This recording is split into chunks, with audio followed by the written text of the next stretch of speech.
Folks, I'm a big fan of comedy. I believe in humor as a healing mechanism. I think that's one of those things that people can come together and laugh a bit and people can actually enjoy, and it heals people, unites people together um, with humor and comedy and stuff like that. That's why, sometimes when I have a bad day, I'll throw on some stand up or, watch a skit or something, try to get me into a better mood in one of those things. But I gotta show you something that's happened here in Canada, because it turns out comedy here is now a dangerous weapon. I mean, we know for a while with the woke culture and the things that are happening right now that comedy has become a dangerous weapon. I mean, look at Dave Chappelle. Look at what happened with Dave Chappelle and Patton Oswalt and stuff like that. But this, by far, this actually shocked me, and I can't believe this is actually a thing. So the National Post pointed this out and said slurs forced a comic to pay $15,000 for a, quote, tirade of ugly words against lesbian patron after appeal falls flat. So a stand-up comic had to pay a fine because an audience member was offended. Now, I've been saying this about comedy, and, comedy is an art form. Comedy isn't a subjective art form. What exactly does that mean? It means that people take it in different ways. Just like anything with a painter or a sculptor or a musician, people have different opinions. People are going to like different things, and that's why it's subjective. People have different senses of humor. And yes, there may be some jokes that you don't get or you don't like, and there's jokes that you may like and some people don't get, or vice versa. That's why it's subjective. That's why comics do everything they can to try to make it so that they can get jokes that people can sit down and laugh about and joke around. It's not there to attack people. It's there to laugh with people. And that's why I have a bit of respect for comedians and stand-up comics, because it is an art form, and artists do have a hard time trying to, preach to the crowd. And it is a difficult thing. It's a difficult strategy. So I have a little more respect for that, and just the fact that, now dealing with this is just kind of crazy. So, so Guy Earl, or is it Guy Earl? Might be francophone name. Was ordered by the BC Human Rights Tribunal to pay after a homosexual woman alleged his performance gave her post-traumatic stress disorder. I kid you not. This is actually a story. And there's the picture of the two. I'm not totally sure which is which. It's a joke, people. It's a joke, people. But you get the image. So it says, in a ruling that could carry implications for comedy clubs across Canada, the Supreme Court of British Columbia has upheld the right of a bar patron to receive 5 figures in damages from a comedian whose performance she alleges gave her post-traumatic stress disorder. In 2011, Toronto comedian Guy Earl was ordered by the BC Human Rights Tribunal to pay $15,000 to Lorna Party, a homosexual woman who said she suffered lasting physical and psychological effect after Mr. Earl directed a string of lesbian slurs at her during a 2007 Vancouver open mic night. This is what... Okay, so you're going to an open mic night. There's a comedian on stage. He makes a joke that you don't like.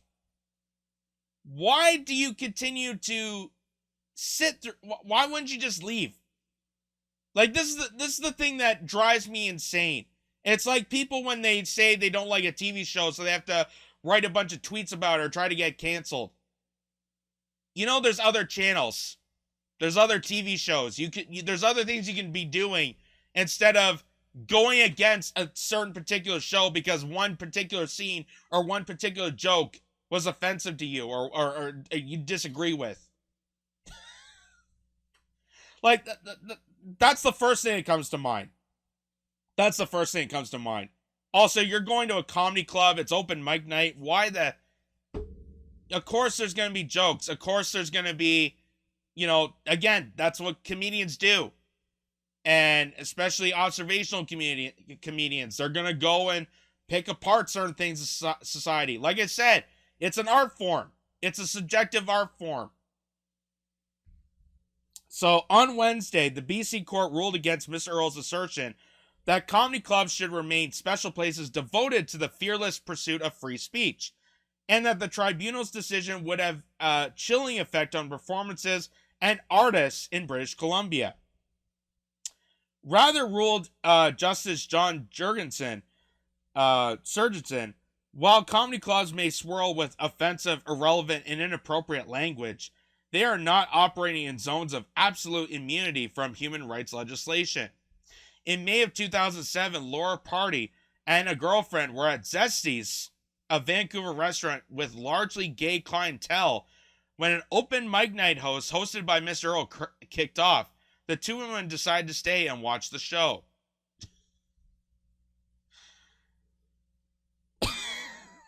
I'm sorry. An open mic night at a gay restaurant. To me, that's kind of funny. That's kind of funny that this is like I'm assuming like anyway, that's just funny to me that a restaurant would randomly have an open mic night. According to the later findings of the Human Rights Tribunal, during the shows, Mrs. Party's girlfriend had merely pecked her on the cheek while Mr. Earl told the crowd, "Don't mind that inconsiderable dyke table over there. You know lesbians are always ruining it for everybody."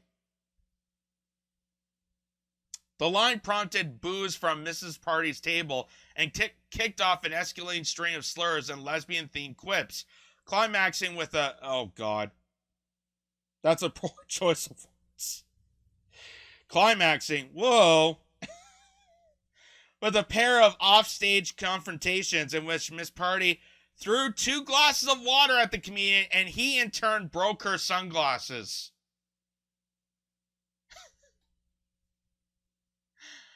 All this for a peck on the cheek. All this for a peck on the cheek. Like, what is happening to my brothers and sisters here in Canada? What is happening to Canada? I know we have Trudeau. I know that he's, he's ridiculous. I know we have a lot of problems here, just like here in America. I know there's situations to deal with, but come on. Come on. I thought we were better than this. I thought we were better than to go to an open mic night and have an argumentation with a comedian. Like, what purpose does this give? What purpose does this give? Because now you're just going to get a write-up about this in the paper, and people are going to think you're crazy, which you kind of are. So, as Mr. Earl told it, so this is what the comedian had to say. However, the couple was passionately kissing in the front row and repeatedly interrupting the set with obscenities when Mr. Earl tried to shut up the table with the quip, "You're not even lesbian, no guy will fuck you." No guy will F you. That's why you're with each other, thus kicking off the ugly escalation. So, she's saying that it was a peck on the cheek. He's saying that it was a full-blown make-out softcore porn that they were doing. Like, I'm sorry, I just have to side with the comedian because why would you be kissing, first of all, during a comic act? What intel does that give? Like, why would you do that? Like, that'd be like making out in a lecture. "Oh, honey, we're going to go to a TED Talk so we can go make out in the back row." Why would you do that? Why would you do that? After a pair of agitated conversations with the bar owner the next day. So she came back the next day after all this. It just was, it wasn't enough for her. She had to come back the next day. The last of which resulted in Mrs. Party screaming to the restaurant patrons that the owner conducted violence against women. So, she not only yelled at the comedian and got into a fight with them, but now had to suck everybody else in, including the restaurant, who the restaurant had no say in, just backed away from it. Yes, they hosted the open mic night, but are they in charge of the comedian? Are they in charge of what the comedian's going to say? No. No. The restaurant is just a restaurant. It's a place of, it's a venue. They have no right and dictation on what that comedian's going to say. But she's going to throw them into the bus and make this even worse. Make it even worse. She took her case to the BC Human Rights Tribunal. In April 2011, tribunal member Murray Geiger Adams issued a detailed 102-page tribunal report that pored over diagrams of the restaurant, probed the origins of the weekly open mic night, and even examined the Iraqi background of the bar's owner. Holy crap. Like, this is just crazy. Further complicating matters was the fact that virtually all of the testimony came from people who had been drinking, requiring Mr. Gregor Adams to sift through multiple competing storylines. In the end, the tribunal ruled that Mr. Earl's attack had aggravated Miss Party's pre-existing condition of generalized anxiety disorder with panic attacks and caused her with PTSD. Again, why would you be at an open mic night then if you know this is going to give you anxiety? You know what I mean? Like, just how crazy that is. Like, you have a pre-existing condition of anxiety and panic attacks when you're in a situation like that. So why are you in a situation like that? If this guy is causing you trouble, you get up and walk away. You go to a different restaurant. You say enough is enough. You take personal responsibility for that. You don't sucker everybody else in and try to get a lawsuit through this, because now you look like a fringe crazy character and no one's going to believe your story.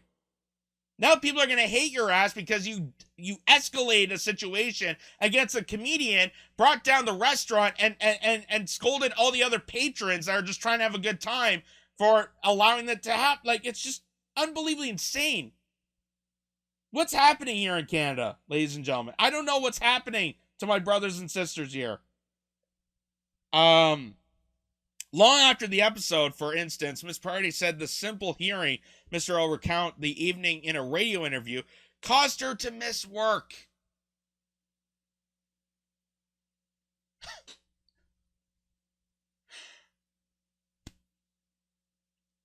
I really would like to know how that conversation went down.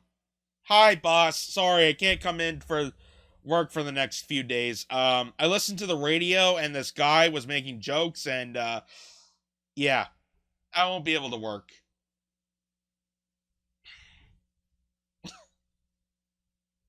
This is just, wow. This is like a facepalm moment. When asked why she did not simply leave the establishment, that's what I'm asking. That's what everybody should be asking. Why didn't you just leave? Why did you escalate this to the point where you are victimizing yourself? You're causing your own pain and suffering, lady. Why didn't you just leave?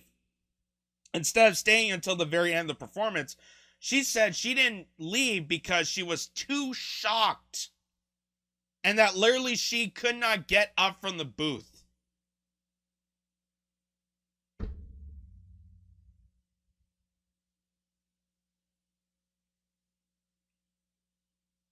I'm no psychologist. I know people have mental disorders and mental anxieties. I've had mental anxieties and a lot of people that, mental health is something that should be stated and not to be joked around with. But even this is just crazy. And I don't know any professional that can even break this down. Like, if there's a psychologist out there, if there's anyone who knows about mental health or a social worker, please reach out to me and try to figure out if this is actually possible. She was too shocked to leave and could not get up from the booth. Anyway. As for the water throwing, Mr. Earl's conduct had put Miss Parties in a condition where she was unable to immediately formulate a measured or even rational response. You think? You're making it worse for yourself. In addition to Mr. Earl's $15,000 penalty, the restaurant was also... So the restaurant has to pay up a fine for hosting an open mic night where one individual had a PTSD meltdown over it and was ordered to pay $7,000 to Miss Parties on the grounds that since the owner had given Mr. Earl a small bar tab to host the event, the comedian was legally an employee. Restaurant owner Solomon had already spent at least $13,000 in legal fees defending himself before the tribunal. Holy crap. Oh my God. Mr. Earl's lawyer, meanwhile, walked out of the tribunal proceedings early, alleging it was an illegal process. See, he walked out of the situation. He got offended that it wasn't legal. He walked out of the situation. Why didn't he throw a drink? Why didn't he sue the tribunal courts? How come he was able to get off his seat and not have a mental breakdown? I don't know. I really don't know. In a Supreme Court challenge, Mr. Earl attempted to argue that Miss Party played a vital and highly dramatic role in utterly disrupting a performance by unpaid volunteers. Comedy clubs are like no other place. The quintessential element that distinguishes them from vapid mainstream media is the fearless pursuit of free speech. In other words, they're a place for people to have a good time. It's not there to be political. It's not there to sway an agenda or sell you anything. And that's why I have a high respect for comedians. I have a high respect for performance artists and clubs and bars and restaurants. Is they're there to heal people. They're there to get people into a room and have a good time. That's all it really is. Healing with humor. And the fact that we see escalations like this, the fact that comedians are getting violently attacked by hecklers and that hecklers are suing the comedians and people are losing gigs and they're getting silenced out and censorship continues to strive into this and the woke culture, like it's a storm that's barreling down on artists that are just trying to be expressive and unite people together based on laughter.